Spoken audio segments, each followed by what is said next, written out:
पहले दिन से बोल रही थी कि ये केस बेबुनियाद केस है, ये एक षड्यंत्र है। शायद शीना जिंदा हो सकती है, क्योंकि जो आप बोले थे कि ये शीना के रिमेन्स है वो ही नहीं है, तो then it's a big mystery, no. Rakesh Maria को वो असाइनमेंट दिया गया था मुझे फंसाने के लिए, ये मैं यकीन से कह सकती हूँ। मैं तो पहले दिन से बोल रही थी कि ये केस बेबुनियाद केस है, ये एक षड्यंत्र है, और ये जो कुछ भी हो रहा है बहुत अजीब है, गलत हो रहा है। और ये अभी प्रोसिक्यूशन से हाथ से इतना बड़ा एक एविडेंस मिसिंग है, तो उसमें क्यों मिसिंग है, कैसे मिसिंग है, ये उनको कभी ना कभी तो जवाब देना ही पड़ेगा।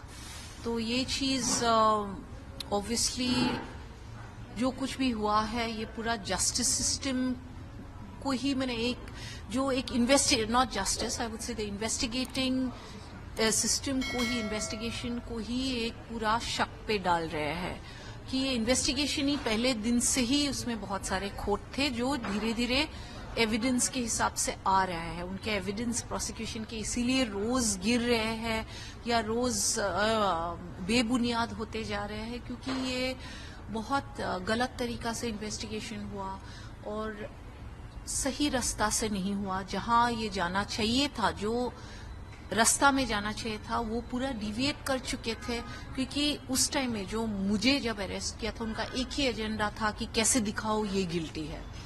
लेकिन वो धीरे धीरे क्रम्बल होते जा रहा है, वो टूटते जा रहा है सामने से, और आज यहाँ तक आ गया है कि जो बुनियाद पे उन्होंने, जो एविडेंस की बुनियाद में केस बनाए थे, आज वो बोल रहे हैं वो एविडेंस ही नहीं है। तो इसमें और कहने का, सुनने का, समझने का और आगे का आप खुद ही बोलिए क्या है इसमें, मैं क्या बोल सकती हूँ। मैं कभी दावा नहीं किया था कि शीना जिंदा है। ये जो लोगों ने, क्योंकि यहाँ पे अभी तक कोई भी सबूत, ठोस सबूत नहीं आ रहे हैं जिससे साबित हो सकते हैं कि शीना नहीं है। ये एक पार्ट है। दूसरी पार्ट है, ऑलरेडी एस्टैब्लिश हो चुके हैं कोर्ट में कि शीना डेफिनेटली 2012 सितंबर तक तो जिंदा थी, वो तो एस्टैब्लिश हो चुका है कोर्ट में। तो फिर ये तो 2012 अप्रैल का तो मर्डर का तो सवाल ही नहीं है, वो तो ऑलरेडी खत्म ही, गिर ही चुके हैं वो बात। लेकिन उससे भी ज्यादा ये है कि 2-3 लोगों ने आके जो बोले हैं कि शीना को यहाँ देखा है, यहाँ मिला है। अभी मैंने तो खुद से ना ही, मैं कभी मिली नहीं हूँ, तो मैं दावा से नहीं बोल सकती हूँ कि वो शीना है। बहुत मिले जुले लोग भी होते हैं कि इसके शक्ल इससे मिल सकते हैं।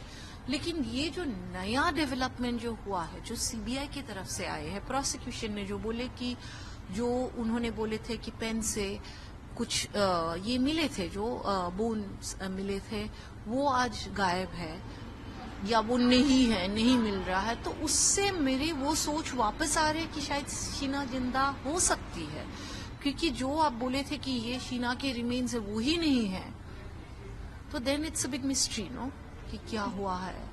मैम, आपको जो 21 साल की सजा मिली है, अगर आप उसमें गिल्टी नहीं आते हैं तो किस तरह से? नहीं, अभी तो गिल्टी होने का तो सवाल ही नहीं है। वो तो पहले दिन मैं उसमें जो अभी वो जुडिशियरी जो करेंगे वो जुडिशियरी का ये है।